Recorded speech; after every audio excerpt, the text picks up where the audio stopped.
사랑하는 성도님들 반갑습니다. 저는 신천지 예수교 이현준 강사입니다. 오늘도 열린 예배에 참석하신 많은 성도님들 말씀 통해서 함께 은혜 받는 귀한 시간 되었으면 좋겠습니다.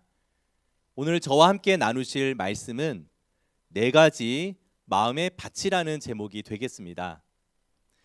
밭이라고 하였기 때문에 먼저 뿌려지는 씨가 어떤 것인지 알아보고 과연 이 네 가지 마음의 밭 중에 나는 어떠한 밭인지, 그리고 하나님께서 기뻐하시는 밭은 어떤 것인지도 같이 깨닫는 시간 되었으면 좋겠습니다. 자, 우리가 속담에서 말이 씨가 된다라는 얘기 누구나 한 번쯤은 들어보신 말씀이죠. 늘 말하던 것이 마침내 사실대로 된다라는 뜻으로 말이 씨가 되기 때문에 좋은 말, 긍정적인 말을 해야 하고, 또 말이 씨가 되기 때문에 부정적이거나 나쁜 말은 삼가해야 된다라는 뜻으로 자주 사용하곤 합니다. 그런데 이렇게 우리가 입으로 말하는 이 말뿐 아니라 자연의 이치를 통해서 살펴보면 씨가 뿌려지고 그 씨를 통해서 많은 생물들이 나게 되죠. 식물이나 동물이나 심지어 사람까지도 그 시작은 바로 아주 작은 씨가 되겠습니다. 그래서 이 씨는 모든 것의 시작이라 할 수 있겠습니다. 그런데 우리가 이 씨를 뿌리는 직업을 가진 사람을 농부라고 하는데요. 성경에서도 하나님을 농부라고 표현하는 요한복음 15장 1절의 말씀이 있습니다. 여러분들, 농부라고 하는 것은 단순히 씨를 뿌리는 것으로만 만족하겠습니까? 네, 그렇지 않겠죠. 씨를 뿌렸다면 그 씨가 잘 자라서 튼튼한 나무가 되고 그 나무를 통해서 많은 결실을 맺는 것까지 바라고 원하는 것이 바로 농부가 되겠습니다. 그래서 농부는 결실하기까지 많은 수고를 하게 되죠. 그래서 이렇게 씨를 뿌리면 자라서 나무가 되고 그 나무에 많은 열매가 맺혀지게 되는 이러한 자연의 이치 안에 하나님께서 말씀하시고자 하는 그 능력과 하나님의 뜻을 감추어 두셨다라는 로마서 1장 20절의 말씀도 있는 것입니다. 하나님께서 만드신 만물을 통해서 하나님은 하나님의 능력과 그 하나님의 뜻과 계획을 말씀하고 있으신 것입니다. 그래서 오늘 함께 나누시고자 하는 네 가지 마음의 밭 또한 하나님께서 과연 씨를 뿌리는 그 밭과 밭에서 나무가 자라고 결실하는 것을 통해서 어떤 것을 말씀하고 계시는지 함께 깨닫는 시간 되었으면 좋겠습니다. 먼저 마태복음 13장 3절에서 9절까지 함께 읽어보겠습니다.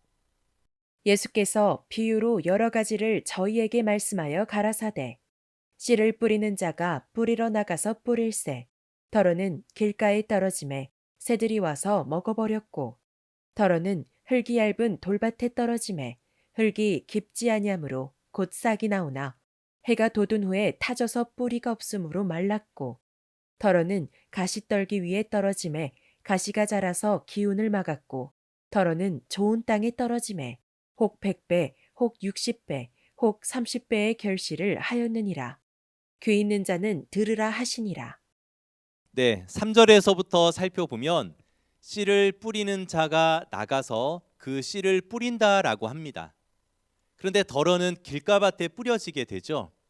이 길가에 뿌려지다 보니까 새들이 와서 그 뿌려진 씨를 먹어버린다고 합니다. 그러면 결국 여기에는 씨가 남지 않게 되겠죠. 그리고 덜어는 흙이 얇은 돌밭에 뿌려지게 되는데 싹은 나오지만 그 안에 가득 차 있는 돌들 때문에 뿌리를 내리지 못하여서 해가 돋은 후에 타서 말라버린다고 합니다. 그리고 덜어는 가시떨기밭에 뿌려지게 되는데요. 이것은 자라다가 그 가시에 의해 기운이 막혀버리게 되어서 결국은 결실하지 못하게 된다라고 합니다. 농부가 씨를 뿌리는 이유는 무엇입니까? 씨를 뿌렸다라는 것에 만족하는 것이 아니라 그 뿌려진 씨를 잘 가꾸어서 나무로, 또 더 나아가서 열매로 결실해서 수확하는 것까지를 바라는 것이 농부가 씨를 뿌리는 이유라 할 수 있겠습니다. 그래서 덜어는 좋은 땅에 뿌려지게 되는데 이것이 자라서 30배, 60배, 더 나아가 100배까지의 결실을 하게 된다라고 말씀하고 계시죠. 이러한 자연의 이치는 우리 주변에서도 쉽게 볼 수 있는 것들입니다.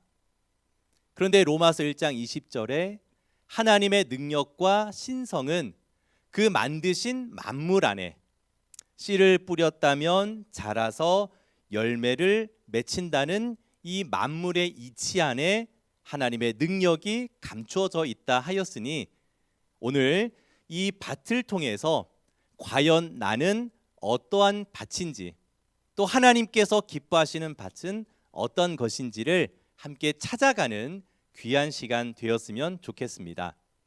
자, 이 말씀에 대해서 18절부터 23절까지 예수님께서 그 뜻을 알려주신 내용이 있으니 함께 읽어보겠습니다. 그런즉 씨 뿌리는 비유를 들으라. 아무나 천국 말씀을 듣고 깨닫지 못할 때는 악한 자가 와서 그 마음에 뿌리운 것을 빼앗나니 이는 곧 길가에 뿌리운 자요. 돌밭에 뿌리웠다는 것은 말씀을 듣고 즉시 기쁨으로 받되 그 속에 뿌리가 없어 잠시 견디다가 말씀을 인하여 환난이나 핍박이 일어나는 때에는 곧 넘어지는 자요. 가시떨기에 뿌리웠다는 것은 말씀을 들으나 세상의 염려와 재리의 유혹에 말씀이 막혀 결실치 못하는 자요. 좋은 땅에 뿌리웠다는 것은 말씀을 듣고 깨닫는 자니 결실하여 혹 100배, 혹 60배, 혹 30배가 되느니라 하시더라. 네, 18절에서부터 살펴보면 그 마음에 뿌리운 씨다라고 말씀하시면서 아무나 천국 말씀을 듣고라고 표현하고 있죠. 분명히 뿌려진 것은 씨인데 그것을 예수님께서 해석해 주시면서 하신 말씀은 아무나 천국 말씀을 듣고라고 말씀하셨습니다. 그러니 이 밭에 뿌려진 씨는 천국 말씀이 되는 것이죠. 근데 여러분들, 천국 말씀이라고 하는 것은 천국 갑시다 이런 말씀이 아닙니다. 단순히 성경에 기록된 말씀을 한다고 해서 천국 말씀이 되는 것이 아니라 이 천국이라는 것이 하늘에서 이룬 것은 무엇이며 이 땅에 이루어질 것은 어떤 것인지, 그리고 어떤 일 후에 그러한 일들이 일어나게 되는지, 이러한 것들을 육하 원칙으로 말씀하고 있는 그 말씀이 바로 천국 말씀이라 할 수 있겠습니다.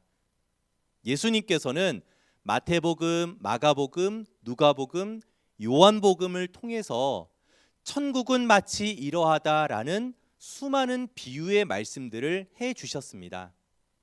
그리고 떠나가실 때 새 언약을 하시면서 마지막 때 이루어질 계시록의 말씀 또한 있을 것을 알려주셨죠. 이 요한계시록에는 하나님의 나라가 마지막 때 어떠하게 이루어지게 될 것인가를 너무나 자세히 잘 말씀해 주신 내용입니다. 이러한 천국의 말씀을 들을 때 그것이 바로 오늘 제목에서 말씀하고 있는 씨가 뿌려지는 밭이 되는 것이죠. 그리고 그 마음에 뿌리운 것을 이라는 표현이 있습니다. 그러니 씨는 밭에 뿌려지지만 말씀은 사람 마음속으로 전해지게 되니 바로 이 사람의 마음이 말씀의 씨가 뿌려지는 밭이 되는 것입니다.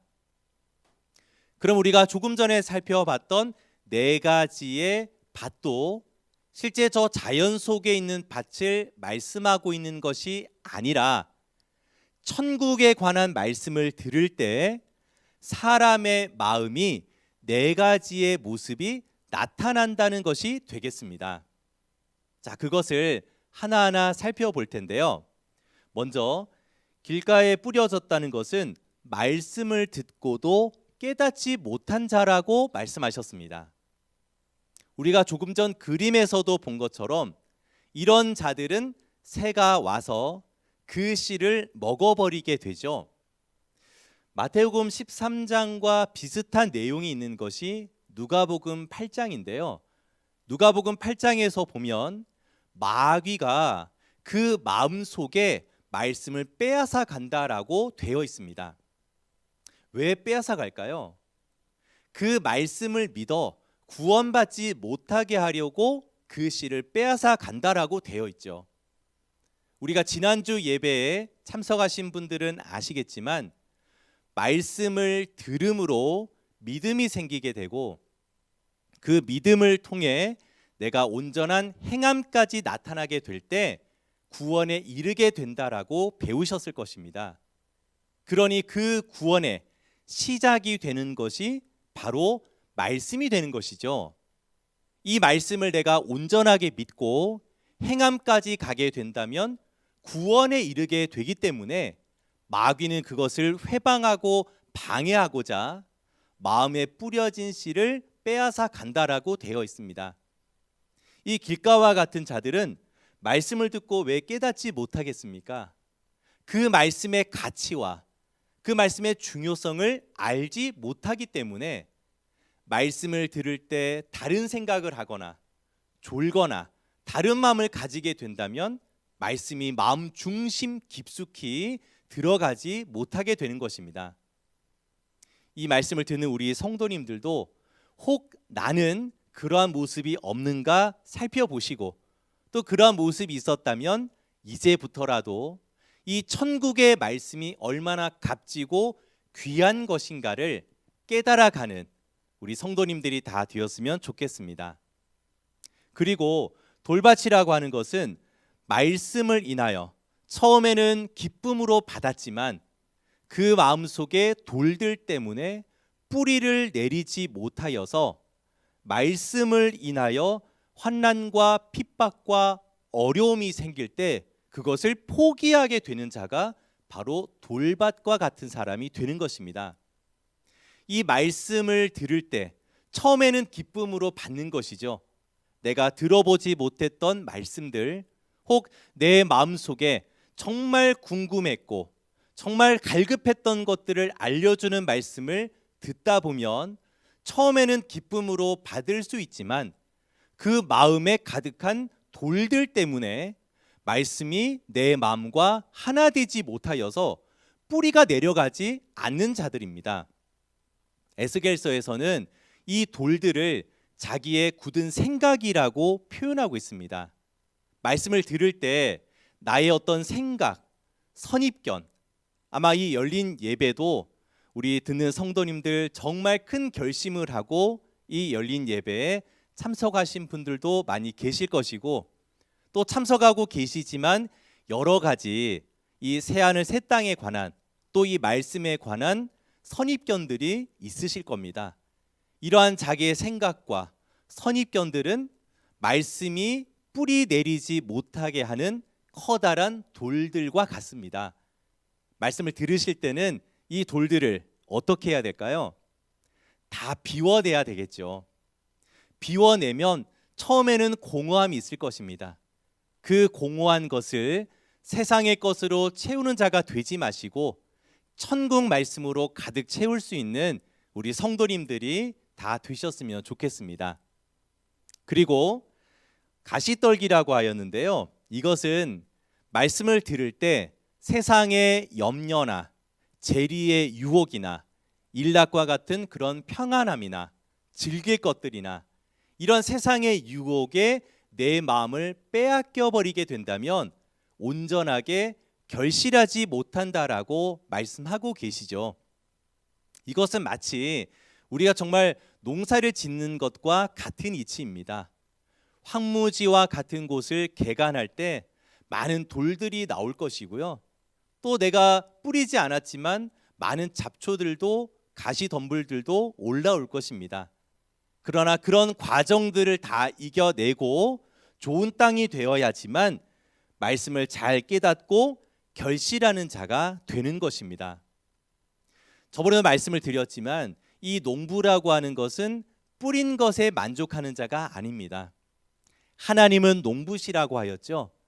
하나님께서 이 말씀을 우리에게까지 전해주신 이유와 목적은 그 말씀을 듣고 깨닫지 못하는 자가 되는 것도 아니라, 또 말씀을 들을 때 처음에는 기뻤지만 그 말씀 때문에 어려움이 생긴다면 넘어지는 자가 되어서도 안 되는 것이고, 세상 염려 때문에 내 마음이 그곳에 빼앗겨서도 안 되겠습니다. 먼저 하나님의 나라와 그 의를 구하라는 말씀처럼 말씀을 들을 때에는 그 말씀에 집중하시고 내 마음 문을 활짝 여셔서 말씀이 여러분에게 기쁨이 되고 더 나아가 30배, 60배, 100배로 결실할 수 있는 저와 우리 성도님들이 다 되었으면 좋겠습니다. 그래서 씨가 뿌려진 밭이 바로 4가지가 되겠고, 그 중에 방금 살펴보신 것처럼 우리는 좋은 땅이 되어야 하겠죠. 이 의미는 말씀을 들은 사람들의 마음의 상태가 4가지가 되는 것입니다. 길가밭과 같은 사람, 돌밭과 같은 사람, 가시떨기와 같은 사람, 더 나아가 좋은 땅과 같은 사람이 있는 것인데, 그중 깨달아서 결실하는 자가 되어야지만 하나님께서 기뻐하시는 자가 되는 것이죠. 중요한 것은 지난 예배에서도 살펴본 것처럼 말씀은 우리에게 거울과 경계가 된다고 하셨습니다. 거울을 통해서 나의 모습을 살펴보고 고칠 것은 무엇인지를 알아봐야 하는 것처럼, 오늘도 이 4가지 밭의 상태를 살펴보시면서 과연 내 모습은 그 4가지 중에 어떤 것인지를 말씀을 통해서 정확하게 살펴볼 수 있는 우리 성도님들이 되셔야 하겠습니다. 어떤 분들은 길가밭, 돌밭, 가시떨기의 밭 모습들이 섞여 있는 분들도 분명히 계실 것입니다. 그런데 현재 지금의 모습이 중요한 게 아니고요, 지금의 나의 위치를 알아야지만 우리가 어떻게 좋은 땅이 될 수 있는가도 깨달아지게 되는 것입니다. 그래서 하나님이 기뻐하시는 좋은 땅이 되기 위하여 열심을 다해서 노력해 갈 수 있는 우리 모두가 다 되었으면 좋겠습니다. 그래서 결론으로 말씀을 드리면 누가복음 8장 15절에 이 모든 것들을 종합한 내용이 있습니다. 8장 15절에서는 좋은 땅에 있다는 것은 첫 번째가 착하고 좋은 마음이 있어야 합니다. 길가밭과 같이 말씀의 가치와 중요성도 모르는 자가 아니라 정말 착하고 좋은 마음으로 이 말씀이 얼마나 값진 말씀인지, 또 내가 이런 열린 예배에 함께 참여할 수 있는 것이 얼마나 소중한 것인지 착하고 좋은 마음이 있으셔야 하고, 또 말씀을 들었다면 그것을 잘 지켜야 하겠죠. 잘 지켜서 내 마음속에 돌들도 걷어내시고 가시덤불도 걷어내셔서 정말 이것이 온전하게 결실할 수 있도록 노력할 수 있는 우리 모두가 다 되셔야 하겠습니다. 그런데 그렇게 밭을 만들어가는 과정들은 쉬운 것만은 아닙니다. 회방하는 일들도 있을 것이고요, 세상의 염려도 자꾸 솟아날 것이고, 또 즐기고자 하는 마음들도 있을 것이고, 또 어려움과 핍박들도 생겨날 수도 있습니다. 그렇기 때문에 가장 중요한 인내로 결실하는 것이 필요한 것입니다. 농부라고 하는 것이 씨를 뿌렸다가 다음 날 다 금방 수확하게 된다면 누구나 하겠죠. 그러나 땅은 거짓말을 하지 않는다라는 그들의 표현처럼 말씀을 뿌렸다면 뿌렸다고 금방 결실하는 것이 아니라 싸워 이겨야 될 영적인 전쟁도 있을 것이고, 또 스스로 이겨내야 될 것들도 많이 있기 때문에 반드시 인내가 필요합니다. 이 열린 예배에 참여하신 많은 성도님들도 모두가 하나님이 주시는 그 인내로 끝까지 노력하셔서 모두가 30배, 60배, 100배로 결실할 수 있는 좋은 땅이 되시고 농부이신 하나님이 기뻐하실 수 있는 우리 모두가 다 되시기를 주님의 이름으로 부탁드리겠습니다. 오늘 말씀은 이것으로 마치고 다 함께 기도드리겠습니다. 감사하시고 고마우신 거룩하고 존귀하신 아버지 하나님, 오늘도 귀한 열린 예배 허락하여 주셔서 우리 사랑하는 성도님들 정말 말씀 앞으로 불러주시고 그 말씀 통해 은혜 허락하여 주시니 감사함을 드리옵나이다. 내가 길가밭이었거나 돌밭이었거나 가시떨기 밭이었거나 하나님께서 기뻐하시는 밭은 좋은 땅인 줄 믿사오니 우리 모두가 좋은 땅이 될 수 있도록 착하고 좋은 마음을 가지게 하여 주시고 말씀을 듣고 잘 지키도록 하여 주시고 인내를 가지고 끝까지 노력하여 30배, 60배, 100배로 결실할 수 있는 우리 귀한 성도님들 다 될 수 있도록 인도하여 주시옵소서. 이 말씀을 듣고 있는 가치와 중요성을 꼭 깨닫도록 도와주시고 악한 자에게 빼앗기지 않도록 잘 지키게 하여 주셔서 아버지 하나님께 영광 올려드릴 수 있도록 인도하여 주시옵소서. 함께하여 주시고 지켜 보호하여 주실 줄 믿사오며 모든 말씀 예수님의 이름으로 감사하며 간절히 기도드려 싸움나이다. 아멘.